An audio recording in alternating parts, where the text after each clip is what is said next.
시편 25편 16절에서 22절까지 제가 봉독합니다. 주여, 나는 외롭고 괴로우니 내게 돌이키사 나에게 은혜를 베푸소서. 내 마음에 근심이 많사오니 나를 고난에서 끌어내시고 나의 공고와 환난을 보시고 내 모든 죄를 사하소서. 내 원수를 보소서. 그들의 수가 많고 나를 심히 미워하나이다. 내 영혼을 지켜 나를 구원하소서. 내가 죽게 피하오니 수치를 당치 않게 하소서. 내가 주를 바라오니 성실과 정직으로 나를 보호하소서. 하나님이여, 이스라엘을 그 모든 환난에서 속량하소서. 아멘.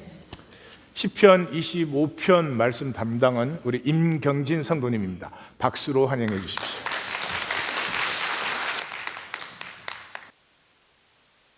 안녕하세요. 말씀으로 만난 이 훈련회의 임경진입니다. 시편 25편 본문을 나눠보시겠습니다. 시편 25편에 보시면 1절과 22절인 시작과 마지막 절은 서로 대칭을 이루고 있는데 1절에서 여호와여 내 영혼을 주께 올려드립니다. 즉 내가 완전히 항복합니다 하는 항복의 자세를 보이고 있고, 또 22절에서는 이스라엘을 그 모든 환난에서 속량하소서 하면서 시편 25편에 30번이나 나를 하며 강구했던 것이 이 22절에서 나가 아닌 이스라엘이라 표현함으로써 이스라엘의 아픔과 수치를 품은 모습을 보이며, 결국 1절과 22절은 이스라엘이 이제는 완전히 항복합니다. 우리를 올려드리오니 우리를 환난에서 속량하소서 하며 서로 연결해주고 있습니다. 또 2, 3절과 20절, 21절에도 보시면 이제 trust와 wait이라는 단어가 서로 반복되면서 하나님을 신뢰하고 바라오니 하나님의 백성이 수치당하지 않게 보호하여 주소서 하고 서로 대칭을 하고 있습니다. 수치라는 단어가 반복되어서 나오고 있는데, 그러면 하나님의 백성이 수치가 아닌 하나님의 자녀의 자리로 가려면 어떻게 해야 하는 질문이 우리에게 생깁니다. 그것을 말해주고 있는 것이 4절에서 15절의 말씀입니다. 여기에는 주의 도, 주의 도, 죄를 물결처럼 번갈아 가면서 주의 도에 대해 가르쳐 주소서. 죄와 허물을 기억도 마시고 주의 이름으로 사하소서. 우리가 여호와의 길을 택하여 여호와의 약속과 비밀을 누리게 하시고 여호와를 바라봄으로 그물에서 벗어나게 하소서 하며 중간 단락의 말씀을 이루고 있습니다. 특히 저희가 15절에서 좀 자세히 보고 싶은 것이 내 발을 일과 그물을 벗게 하소서, 그 표현인데, 발은 이사야 52장 7절의 말씀, 여러분도 잘 아시는 복음 들고 산을 넘는 자 할 때 그 발입니다. 그 발은 발걸음, 즉 우리의 삶을 나타내고 있습니다. 또 예수님께서도 제자들의 발을 씻기셨을 때 단순히 발만 씻기신 것이 아니라 그들의 삶을 깨끗이 씻어주셨다고 볼 수 있습니다. 그럼 그물에서 벗어나기에는 또 창세기 4장 7절에서 죄가 문에 엎드려 있으니, 즉 죄가 우리 앞에 있다, 죄에 걸린다는 구약적인 표현입니다.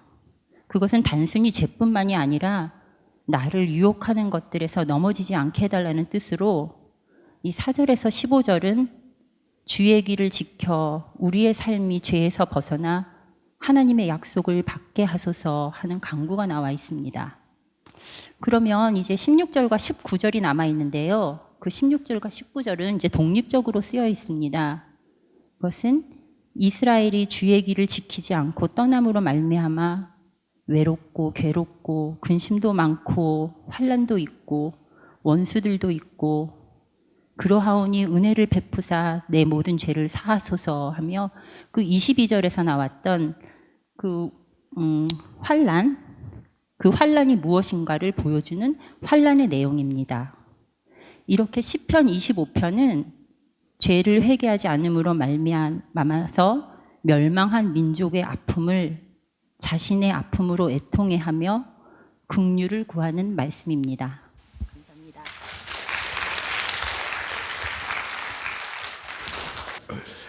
너무 잘해 주셨습니다.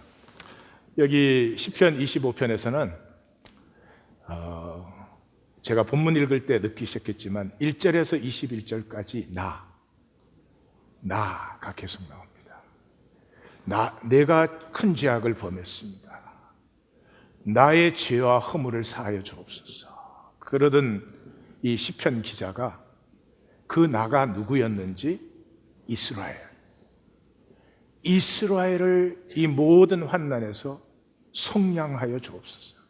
여기서 우리 그 일제 강점 때 이 민족이 아픔을 당하고 있는데 그 민족의 아픔을 자기의 아픔으로 그렇게 느끼는 사람, 아이덴티파이 하는 사람, 그 사람은 애국 운동을 하게 되겠죠. 뭐가 됐든지. 근데 그렇게 느끼지 못하는 사람은 뭐 나라와 민족이 아픈 건 알지만 일단 내가 먼저 살아야지. 이 아이덴티파이가 일어나지 않죠. 그래서 이 시편 25편에서는 이 시인은 그 이스라엘의 아픔을 자기의 아픔, 이스라엘의 죄를 자기의 죄로 그 공감하는 그 마음이 25편을 통해서 우리에게 전달되어지고, 우리 임경진 자매가 말해준 것처럼 물결처럼 반복되잖아요. 주의 길을 우리가 버렸습니다. 죄를 사하여 주옵소서. 주의 길을 버리고 큰 죄악을 범했습니다. 우리의 죄를 기억하지 마옵소서.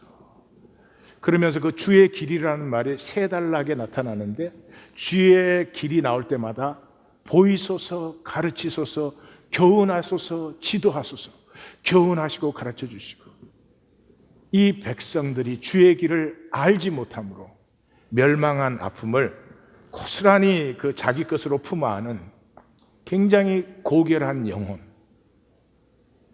굉장히 아름다운 영혼. 죽으면 다 똑같아요. 어떻게 살았느냐는, 밥을 비싼 거 먹었느냐, 싼 거 먹었느냐, 그 하나도 안 남아요. 옷을 비싼 거 입었느냐, 싼 거 입었느냐, 그건 남지 않아요. 그러나 그 사람의 영혼이, 그 사람의 생명이 어떠했느냐, 그건 영원하죠. 그래서 25편은 제가 그 말씀 나누기 위해서 그랬죠. 25편을 만나면 사는 것이고 못 만나면 죽는 것이다. 그런 시편입니다. 경진자매가 말해준 것처럼 25편에 주제는 두말할 것도 없죠. 범죄한 자리에서 우리를 회개케 하사 주의 길로 돌이키사 이제 하나님의 약속과 비밀을 누리는 자들이 되게 하옵소서. 그렇기 때문에 죄에 대해서 우리가 같이 보도록 하겠습니다. 먼저 기독교에서는 죄가 사라졌습니다. 여기에는 제일 중요한 이유는 이 과학 때문에 그런 것 같아요. 과학은 어떤 현상이 있으면 그 현상에서 데이터를 뽑아내요. 자연을 관찰하든지 아니면 실험실에서 실험을 하든지 데이터를 뽑아내요. 그 데이터가 반복적으로 같은 결과를 만들어낼 때 그게 대해서 이론이 생기죠. 이것은 아주 유용한 것입니다. 우리가 사는 현상을 이해하는데 아주 도움이 되는 것이고, 이것이 없으면 굉장히 우매하게 살아갑니다. 천둥이 치는데 뭐 신이 노했다는 등 이렇게 되겠죠. 그 실제를 만나지 못하죠. 그래서 이 현상을 설명해 주는 데는 과학은 아주 유용한데, 이 시대는 이 과학이 전능한 줄 알아요. 이제 과학이 있으면 다른 건 필요가 없는 것처럼 생각을 해요. 잘 몰라서 그러죠. 과학은 현상을 설명해 주지 그런 현상이 왜 있는지 어떻게 있는지 뿌리는 알 수가 없어요.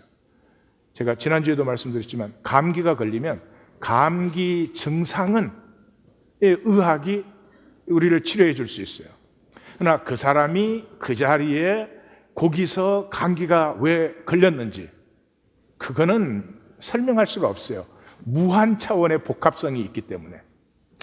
그래서 이 과학을 전능화하면은 과학이 모든 것이고 과학적으로 사는 것이 바른 삶이고 이렇게만 되어버리면 우리의 삶은 부분화돼요. 사실은 파편화돼요. 이 전체를 상실하고 부분화. 과학이 전체가 아니고 현상만을 말해주니까. 그래서 이 과학 신봉 시대가 이런 현상을 만든 것은 분명합니다. 두 번째로, 그래서 과학 신봉 때문에 전체성을 상실했어요. whole. 전체성을 상실했다는 말은 윤리성을 상실한 거예요. 내가 어떤 사람을 살인해요. 살인할 때 그 사람만 보면 살인할 수 있어요. 그 사람이 뭐 악하게 했든지 뭐가 됐든지 그 사람을 죽여야 내가 이익이 되든지 그 사람만 보면 죽일 수 있어요. 근데 그 사람을 죽이는 나 자신을 보면 절대로 죽일 수가 없어요. 전체를 보면 우리는 윤리적으로 사는 사람이 아니에요. 하나님을 알기 때문에 전체를 보기 때문에 내가 그 사람을 죽이는 것은 조금 이해가 안 될지 몰라도 내가 나를 먼저 죽이지 않고 그 사람 죽일 수 없어요. 그래서 전체성을 상실하면 윤리성이 떨어집니다. 지금 이 과학의 시대는 윤리성 찾아보기가 힘든 것 같아요. 현상만 보니까 무슨 짓이든지 다 통해. 현상만 그럴듯하면 다 통하는 줄 알아요. 그렇지 않습니다. 여러분, 죄를 행하면 지금 이 시대는 내가 죄를 행하면 그것만 안 들키면 그 현상으로 끝나는 줄 알아요. 아니요. 내가 죄를 행하면 나로부터 죄의 방사성이 번지고 전체적인 감염이 이루어져요. 1차 감염이 어디에 이루어져요? 자녀예요, 자녀. 자녀와 우리는 영적으로 직접적으로 연결되어 있습니다. 내가 죄를 행하는 그 인격이 내 자녀와 아무 상관이 없을 거라고 생각하면 그건 좀 어리석은 일이죠. 그러나 그 무엇보다도 자기 인격이잖아요. 내가 죄를 행하면 그게 나잖아요. 얼마나 어리석습니까? 제가 영상을 하나 봤는데 재미있어요. 뱀을 기르는 케이지인데, 뱀을 그게 귀한 뱀이래요. 그걸 하나 넣어놨는데, 그 먹이로 흰지를 넣어주더라고요. 우리가 흰지가 아닌 게 얼마나 감사한지. 먹이로 넣어주는데, 흰지를 넣어주니까 그 뱀의 살기에 이 흰지가 얼어붙어 버려요. 케이지에 들어가는 순간. 꼼짝을 못 해요. 그러니까 뱀이 아주 느긋하게 와서 이쪽에서 봤다가 저쪽에서 봤다가 그러다가 먹고 싶으실 때 드시더라고. 그러니까 그게 무슨 인도적인 건지 모르겠는데 뱀이 너무 그렇게 무서워하니까 이 실험하는 사람들이 다른 방법을 발견했어요. 그 케이지 안에 흰지가 좋아하는 너트를 거기에 넣어놨어요. 그러니까 흰지가 들어가더니요, 그 너트를 먹으려고 무서운 걸 잊어버렸어요. 그래서 이렇게 먹으려고 그러니까 뱀이 오니까 얼른 도망을 가요. 그러면은 이 뱀을 피해야 될 것 같은데 뱀이 고기자리를 피하자마자 다시 그 너트를 먹으려고 또 가요. 그걸 몇 번 반복하더니 결국 식사가 되더라고요. 그래서 참 재밌지 않아요? 저는 우리 모습이다. 당장 이익이 있으면 전체를 못 보는 거예요. 전체를 다 느끼는 존재인데 우리가 이익이 생기면, 나에게 이익거리가 생기면 그 이익에 머리를 쓰느라고 전체를 상실해버리는 거죠. 세 번째, 이 시대는 기독교는 죄에 대해서 마취되어 있습니다. 예레미야 선지자는 유다의 멸망을 선포한 마지막 시대에 하나님께서 세우신 대선지자죠. 멸망을 선포한 사람이었습니다. 그거 이렇게 말합니다. 그들이 가증한 일을 행할 때 부끄러워하였느냐? 아니라 조금도 부끄러워하지 않을 뿐만 아니라 얼굴도 붉어지지 않았느니라. They didn't even blush. 이 시대 아닙니까? 이 시대는 이익만 되면 죄는 아무것도 아니에요. 거짓말하는 거 아무것도 아니에요. 진실은 이랬지만 슬쩍 다르게 표현하는 거 그게 아무것도 아니에요. We don't even blush. 수치라고 하는 것은 존재의 마지막 보루입니다. 인간이 수치를 모르면 인간답게 사는 것은 끝이 나죠.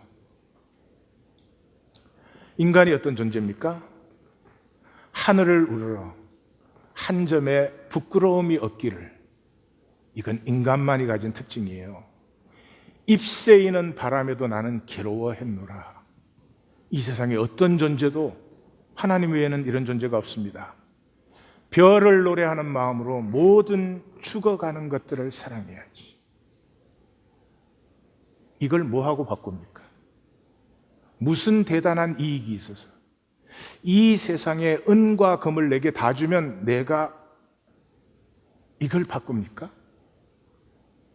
아니죠. 근데 이 시대는 그렇게 되었습니다. 인간의 가장 고결한 것을 다 억눌러 버렸습니다. 좀 이익을 취하겠다고. 그 이익에 삶이 달라지지도 않습니다. 더 나아지지도 않습니다. 아니, 그렇게 욕심을 부리면 돈이 더 들어온다면 좋겠는데 그것도 아니에요. 결국 오늘의 기독교는 현상뿐이에요. 다시 말해서 인간뿐이에요. 이렇게 예배를 와도 하나님 안 만납니다. 하나님 만날 수가 없어요. 인간 사이에서 말하고 행동하다가 대부분이 갑니다. 기독교는 죄에 대한 경고가 이미 사라졌어요. 지난주 19편에서 경고가 뭐냐? 죽을 자를 살리는 것이 경고다 보았죠. 그죠? 무슨 뭐 경고를 하면 어떻게 하는 게 아니고 경고가 살리는 것이죠. 마치 이 앞에 큰 웅덩이가 있는데 제가 길을 걸어가는데 못 보고 가요? 근데 어떤 사람이 여보 거기 웅덩이가 있어요. 아니 웅덩이가 있어요. 그럼 보면은 당연히 피해 가죠. 근데 이 시대 기독교에 죄에 대한 경고가 있습니까? 없어요. 왜? 죄에 대해서 말하면 마음이 무거워져요. 다 싫어해요. 이유가 분명하지 않습니까? 그리고 싸구려 심리학이 판을 칩니다. 하나님은 사랑이시야. 하나님은 은혜시야. 다 용서해줘. 그래요? 하나님은 용서해 주지. 회개가 없는데 용서가 값어치가 있습니까? 아니 내가 회개 안 하는데 하나님이 나를 용서하면 짜증나죠. 회개, 은혜는 엄청난 가치입니다. 그 가치가 상실되었잖아요. 오늘 기독교에서는 은혜는 아무것도 아니잖아요. 말로 다 하는 거 아니에요. 왜 그렇죠? 내 가슴이 쪼개어지는 회개가 없으니까. 구원이 가치가 아니에요. 내가 멸망할 존재라는 걸 모르기 때문에. 그냥 그 너트 하나 어떻게 빨리 먹나 거기밖에 관심이 없어요. 탕자를 모시러 갔습니까? 아니죠. 탕자 돌아왔죠. 어떻게 돌아왔습니까? 내 유업, 내 지위, 그거 아무것도 상관없어요. 이제는 종의 하나로라도 내가 아버지께 돌아가야지. 여러분 이걸 이게 말로 읽어서 그렇지 기가 막힌 거 아닙니까? 아니 아들이 종으로 집에 돌아가 기가 막힌 일이죠. 수치도 이런 수치가 없고 아픔도 이런 아픔이 없어요. 그래도 돌아가는 거예요. 그때 아버지의 영접이 은혜가 되는 것이고 구원이 되는 것이지. 안 돌아가도 잘 있다는 애를 억지로 데리고 가봐야 아무 소용이 없는 거죠. 이번에 두 번째로 죄의 파괴성에 대해서 얘기하겠습니다. 이것은 교회만이 경고할 수 있는 것입니다. 정치인이 죄의 파괴성을 얘기하겠습니까? 아니면 무슨 의사가 얘기해 주겠습니까? 아닙니다. 교회만이 할 수 있습니다. 왜요?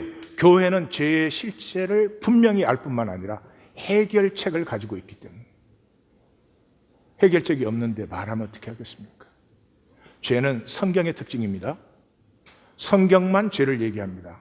다른 종교의 경제는 업보라든지 이렇게 표현을 합니다. 아니, 성경은 죄라고 합니다. 이 죄에 대한 것이 발달되어서 자그마치 죄에 대한 용어가 21가지가 나옵니다. 죄는 하나님께 대한 것이에요. 그 말은 뭐냐 그러면 다윗이 그러잖아요. 내가 주께만 범죄하여 against thee only. 그 사실 죽게만, 오직 죽게만 범죄하여 그렇게 번역해야 되는데 그 건너뛰어 버렸어요. 아니, 다윗이 죄 지은 게 죽게만 범죄한 거예요? 아니죠.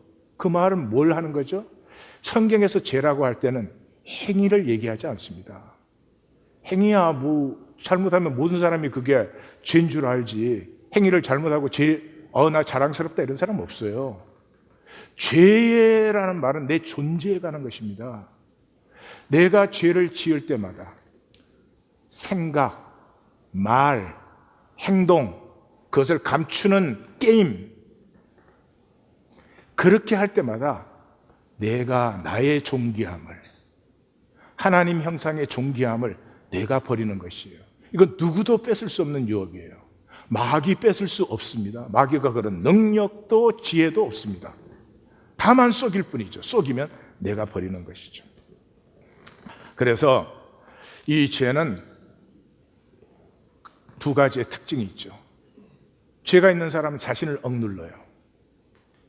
자기의 진실을 항상 억눌러 버려요.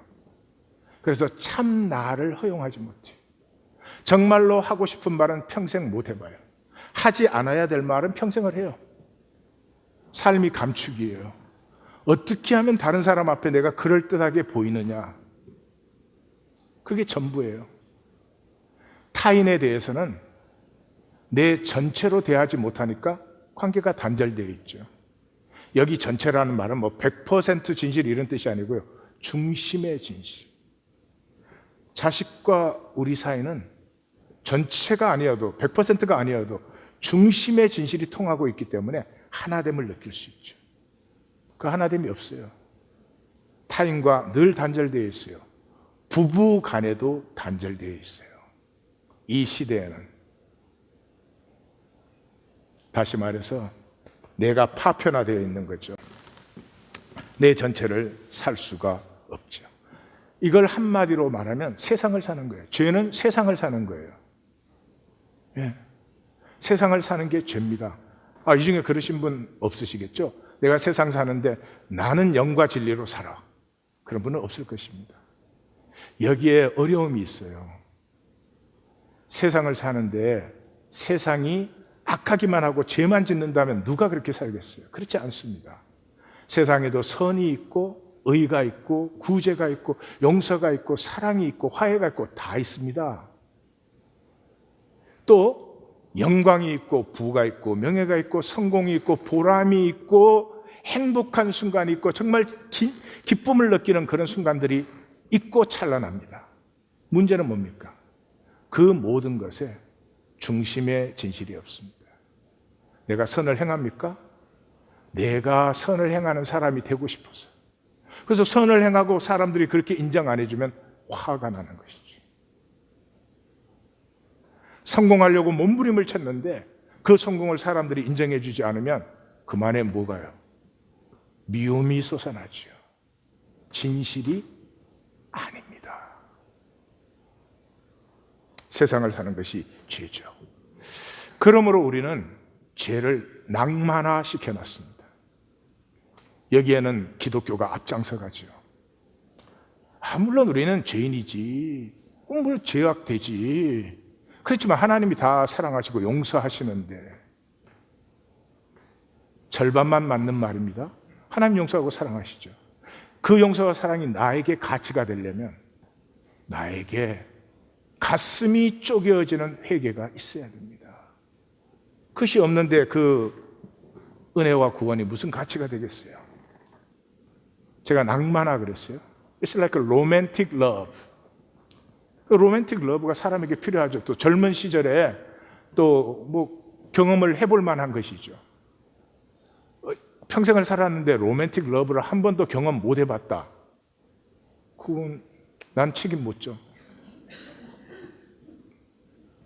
그치만 그거는 90% 이상 호르몬이지 인격이 아니죠. 진정한 사랑은 어디서 느껴요? 인격에서 느끼죠. 인격에서. 근데 로맨틱 러브는 그래서 어떻게 인격이 아니니까 어두운 면은 다 감춰요. 그냥 좋은 면만. 다시 말해서 실제적 현실, 그 남성과 여성의 실제적 현실은 이렇게 다 감췄지. 그걸 모르고 결혼했지. 그래서 오늘날 이렇지.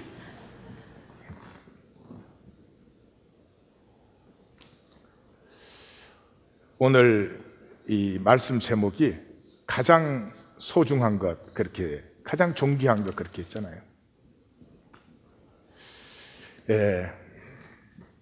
사람에게서 가장 존귀한 것이 죄를 회개하는 것이에요. 말이 이상합니까? 인간은 죄를 의식하게 만들어졌어요. 우리 중에 죄를 의식할 수 없는 사람은 아무도 없어요. 또 이 세상 만유 중에서 죄를 의식할 수 있는 건 이 자연에 아무것도 없습니다. 오직 인간입니다. 그런데 죄를 의식할 때 인간은 둘 중에 한 가지 반응을 하죠.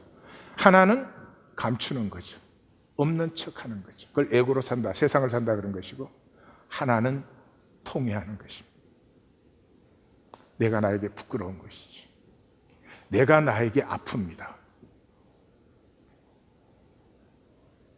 이것은 인간만이 할 수 있는 것이고, 이 회개에서 드디어 생명의 새로움이 피어나는 것이죠. 그래서 가장 존귀한 것이 회개예요. 그런데 회개는 아무나 하는 게 아니라고. 태진아가 그렇게 불렀다며요. 태진아 맞아요? 회개는 아무나 하는 게 아니다. 저를 따라서 해 주십시오. 회개는 회개한 사람이 회개하는 것이다. 그게 무슨 말인 줄 알아요? 회개는 세상 나라를 살던 내가 하나님 나라로 돌아온 것이 회개예요. 그 사람은 회개가 계속됩니다. 삶 전체가. 생각 하나, 말 하나, 선택 하나, 이 모든 것에서 나는 이거보다는 존귀한 존재야. 이렇게 살다가 갈 수는 없어. 계속 회개가 됩니다. 내가 회개 작정해서 하는 게 아닙니다. 내가 작정하는 회개는 세상 나라에서 하나님 나라로 돌이키는 것입니다. 이 회개가 없으면 회개가 되지 않습니다. 종교 생활은 할 수 있죠. 이 회개가 없으면 감추는데 일생을 다 떠내려 보냅니다. 괜찮은 사람인 척하는 데서.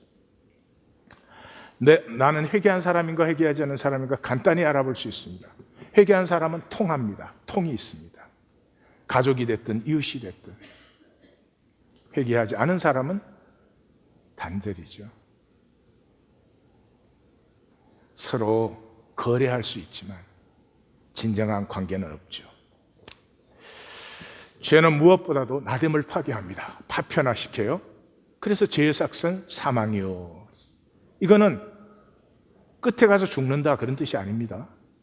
생애 자체를 죽음으로 사는 것입니다. 죄가 내 안에 있으면 그 죄를 회개하지 않으면 나는 자아보호의 미치광이가 됩니다.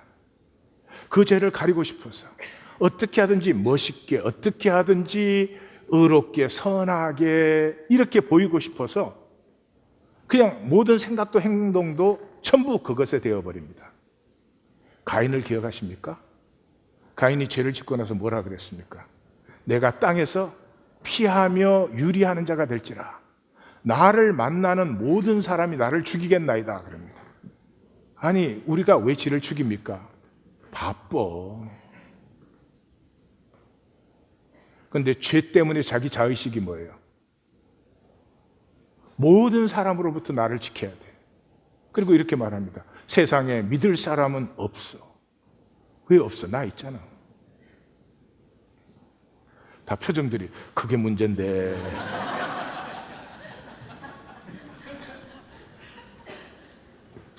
이건 참 슬픈 일이에요. 왜냐 그러면 사람은 전체일 때 강하고 반드시 뜻을 이루어요. 어머니는 강해요. 왜? 자식에 대해서 어머니는 전체니까.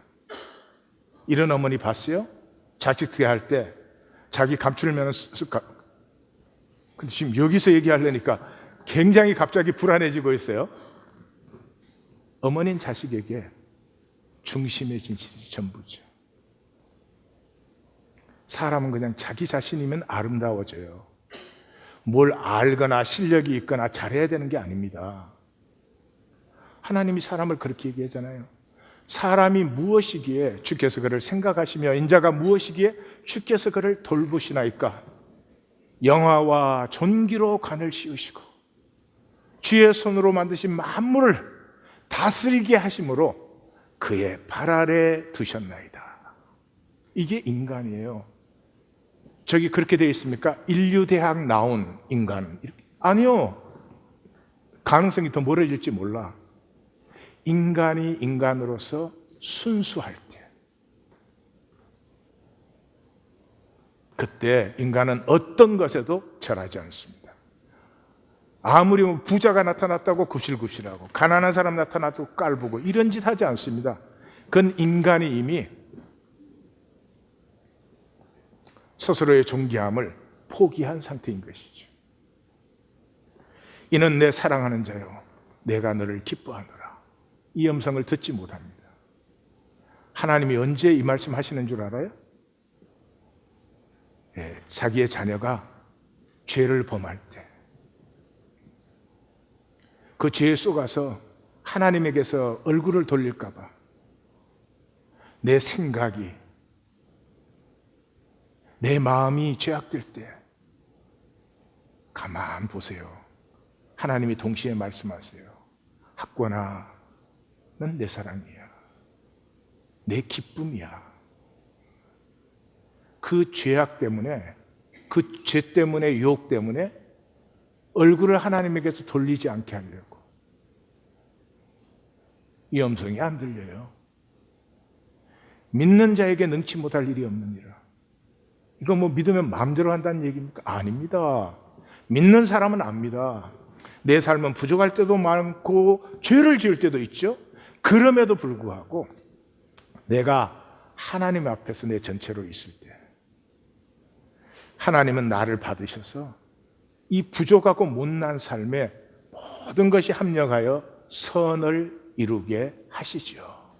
내가 하나님 안에서 바라는데 어떻게 안 이루어질 수가 있겠습니까? 네? 내가 욕심을 부리면 그건 이루어 주시면 안 되겠죠. 하나님 안에서 내 삶이 귀해지기를 원하고 조금이라도 더 순수하고 정결해지기를 원하고, 그럼에도 그렇게 살지 못하는 내 자신과의 그 갭이 있음에도 불구하고 하나님을 향할 때 내 자격 때문이 아니라 부족한 내 삶 속에 하나님의 함께하심이 나타나는 거죠.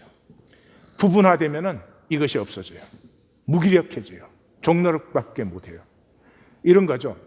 여러분이 직장에 가시면, 직장이 이런 직장이 있어요. 나는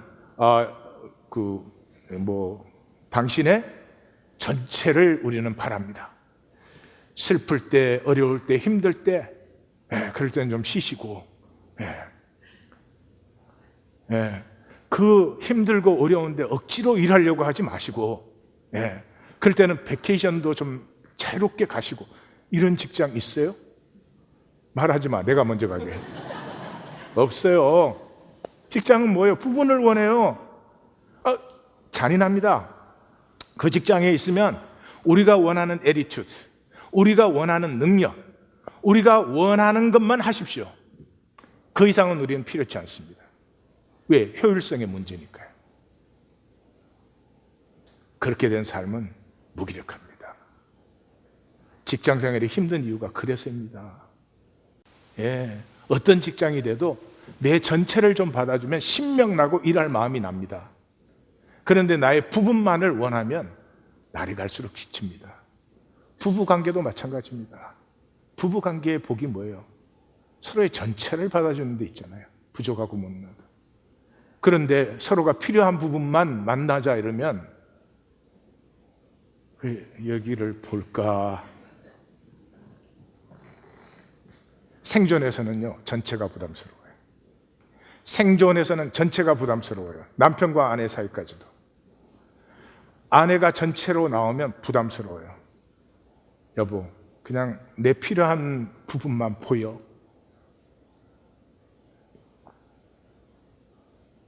굉장히 힘든 것입니다. 생존의 세계는 전체를 알지 못하니까요. 하나님의 나는 이 전체입니다. 약함도 악함도 들어있는. 우리의 삶은 이 전체가 되지 못하면 그냥 그 수치를 가리다가 가는 거죠. 모리와 함께한 화요일 그 책에서 그 모리 선생님이 근육 무기력증으로 죽어가고 계시잖아요. 그래서 이제 그 제자한테 그러죠. 뭐가 제일 두렵습니까? 이 죽어가는데 뭐가 제일 두렵습니까? 하니까 그 모리 선생님이 말을 하죠. 언젠가는 나 스스로, 나 혼자 화장실도 갈 수 없다는 것. 누군가가 화장실을 가려면 같이 가서 모든 걸 처리해줘야 된다는 것. 그게 너무 수치스럽고 그게 너무 두렵대요. 그래서 그렇게 되기 전에 내가 죽는 게 좋지 않은가 그런 생각도 한다고 합니다. 그런데 화요일마다 대화가 쭉 진행되면서 한참 지난 후에 그러죠. 아, 이제는 괜찮아. 내가 어릴 때 엄마가 다 처리해주고 그랬지. 그때 내가 부끄럽게 생각하지 않았지. 이제는 내가 내 삶을 지나서 다시 연약한 자리로 왔기 때문에 내가 남에게 화장실 가는 것을 도움받아야만 된다는 사실도 수치스럽지 않아. 나는 다시 약한 자리로 돌아왔을 뿐이지. 이 세상은 약할 수 없어요. 약하면 짓밟습니다. 이 세상은 약점을 보여서는 안 돼요. 거기서는 사는 것이 아닙니다. 생존하기 위해서 몸부림을 치는 것이죠. 정말 비참한 것입니다. 오늘 죄에 대해서 제가 조금 정확하게 말하면 조직적으로 이렇게 얘기를 하기 때문에 따라오시기 좀 힘드실지도 모르겠는데 괜찮으세요? 두 가지 더 말하겠습니다. 첫째는 이 죄를 인간은 어떻게 해결하나? 인간적인 죄의 해결은 간단합니다. 억누르는 거예요. 없는 척 하는 거죠. 괜찮은 척 하는 것입니다. 그 죄를 억눌러 버리면 단절이 일어나기 때문에 실제를 느낄 수가 없어요. 죄의 사람은 자연을 봐도 자연을 깊이 못 느낍니다. 자연의 현상은 볼지 모르겠어요. 그리고 삶의 모든 것이 현상적인 해결이에요. 현상적인 해결은 뭐 있으면 돼요? 돈 있으면 돼요. 돈뿐이에요. 그래서 시장만 좋아지면, 스탁만 올라가면, 매상만 올라가면 뭐 이렇게 되는 거죠. 아, 그거 좋은 거죠. 그렇지만 그게 우리의 진정한 문제를 해결해 줍니까? 그건 아니죠. 그 결과로 우리의 삶은 문제 해결이 됩니다. 문제 해결이요. 끊임없이 문제 해결해 나가요. 그리고 이렇게 말해요. 아이고, 이제 문제 없이 좀 편안하게 살았으면 좋겠다. 그 사람은 문제 없어지면 죽는 거예요. 평생을 이 문제에 react, 이 상황에 반사하는 것뿐이니까요. 그리고 관계는 거래예요. 진정한 관계를 맺지 못합니다. 중심이 통하지 못합니다. 내 진실을 나눌 수가 없습니다. 오로지 내가 너에게 이익이 된 만큼 너도 나에게 이익이 되어야 돼. 그거밖에 없죠. 그래서 사망의 방사능에 사로잡힙니다. 사망의 방사능은 욕심이죠. 욕심이 없을 수 없죠. 그러나 기억은 하셔야 됩니다. 욕심 부릴수록 무기력해집니다.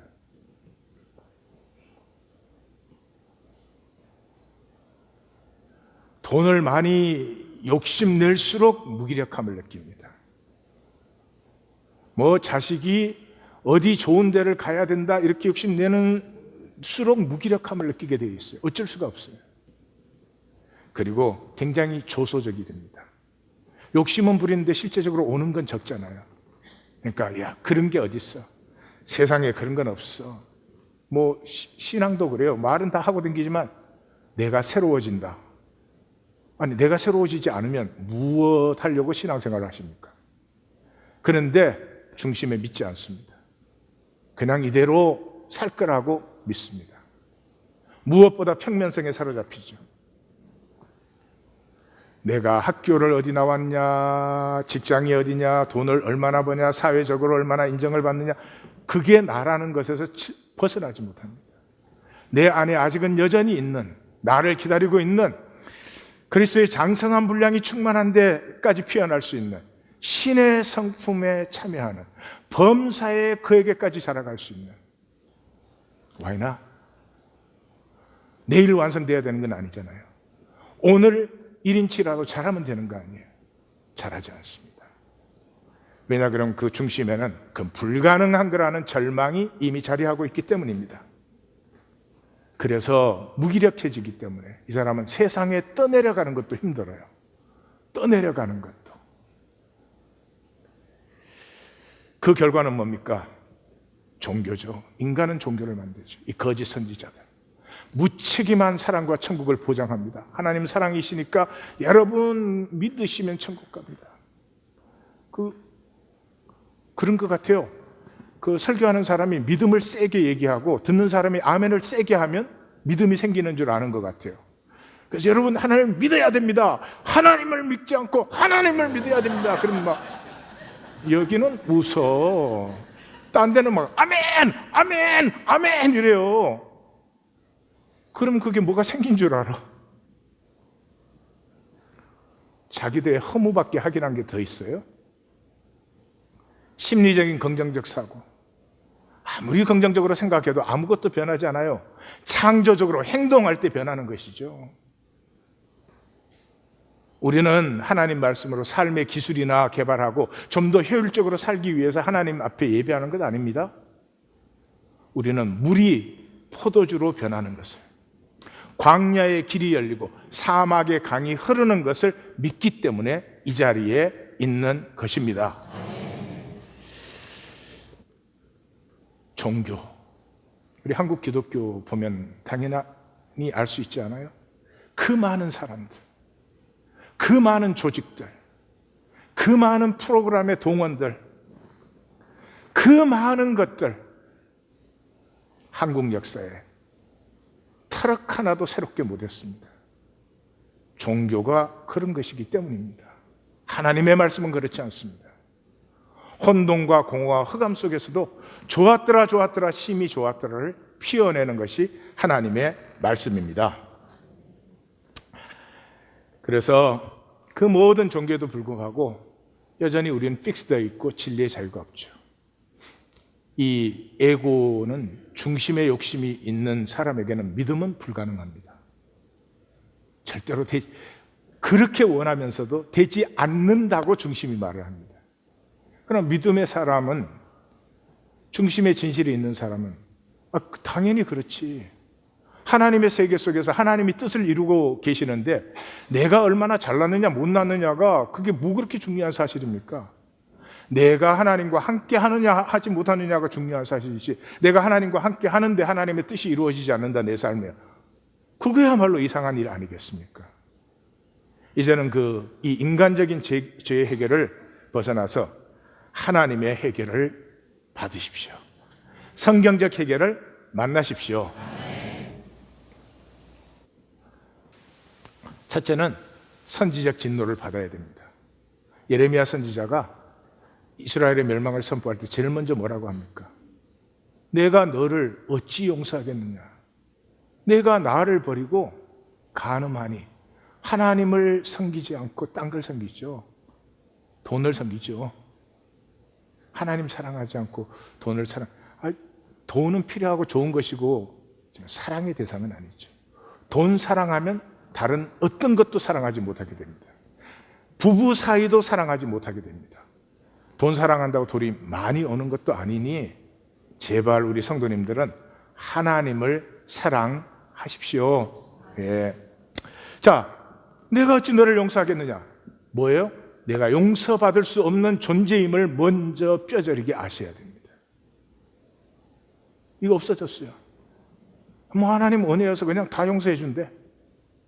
내가 어찌 보복하지 않겠느냐? 이 일들에 대해서 벌하지 않겠느냐? 내가 심판받아야 된다는 것을 기억하십시오. 이 두 가지가 없는데 무슨 회개가 있겠으며, 회개가 있다면 이런 거죠. 자기 삶이 좀 고달파져서, 자기 삶이 어려워져서 그거 어떻게 지나가게 하려고 하나님 회개합니다. 그럼 머리에서 나오는 회개죠. 그건 회개 아니죠. 회개는 가슴이 쪼개어지는 것이죠.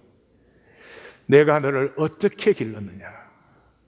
너희가 나를 확실하게 속였다. 배역한 자식들아 돌아오라.